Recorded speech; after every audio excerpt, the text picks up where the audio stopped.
ان کے افکار کو عام کر دوں۔ تو ماشاءاللہ بہت ہی پیارا درس دیا آپ نے، علامہ اقبال کی تعلیمات کو بھی فوکس کیا آپ نے۔ آگے 14ویں نمبر پہ ہیں کاشف حیات سرحدی۔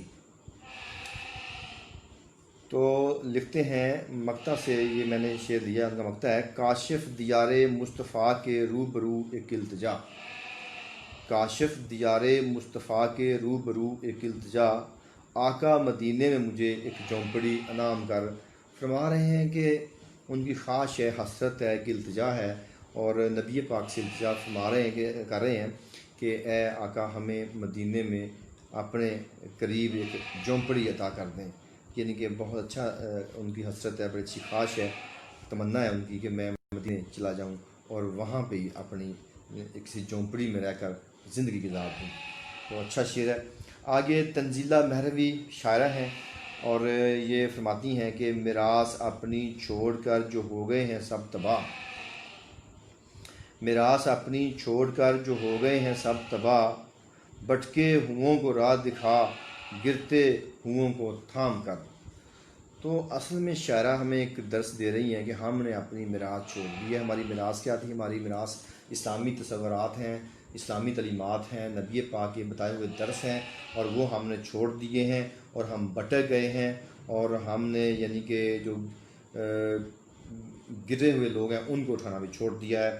تو کہتی ہیں کہ ہمیں جو بھٹکے ہوئوں کو راہ دکھا گرتے ہوئوں کو تھام کر، تو جو گرتے ہیں لوگ، جو گرے ہوئے ہیں ان کو تھام دو، اور جو بھٹکے ہوئے ہیں ان کو راہ دکھانے کا دیا ہے۔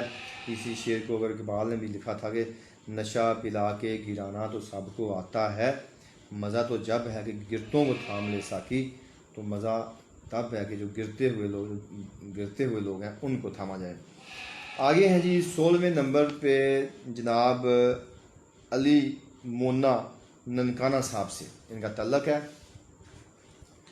اور علی مونا صاحب جو ہیں یہ ابھی نئے وارد ہوئے ہیں حلقہ ادب شورائے پاکستان کے پلیٹ فارم پہ، اور انہوں یہ یعنی کہ گورنمنٹ کی جاب کرتے ہیں، پنجاب پولیس میں ہیں، اور یہ میرے ایم اے اردو کے جو اسٹوڈنٹس ہیں ان میں شامل ہیں۔ انہوں نے ایم اے اردو مجھ سے کیا ہے، میں نے ان کو یعنی کہ میرے پاس کلاس 10 کی انہوں نے، تو شاعری کا ان کو شوق پیدا ہوا ہے، اور 2-3 غزلیں لکھی بے وزن۔ تو میں نے ان کو کہا کہ آپ یعنی کہ عروض سیکھیں، تو عروض سیکھنے کے لیے انہوں نے ہمارا گروپ جوائن کیا ہے، تو گاہے بگاہے ان کو رہنمائی ملتی رہے گی۔ تو لکھا ہے یہ شعر ان کا، تقریباً جو غزل دی ہے وہ بے وزن ہے، اور یہ شعر بھی میں نے چیک کیا یہ بھی بے وزن ہے، پھر بھی اس کے اندر جو کنسیپٹ ہے، جو شعر کا جو تخیل ہے وہ اچھا ہے کہ کس کو خبر ہے موت کب اس کی خبر لے ہوش کر، کس کو خبر ہے کہ موت کب اس کی خبر لے ہوش کر، دنیا کے واسطے خود کو مت گرا تو بڑے کام کر۔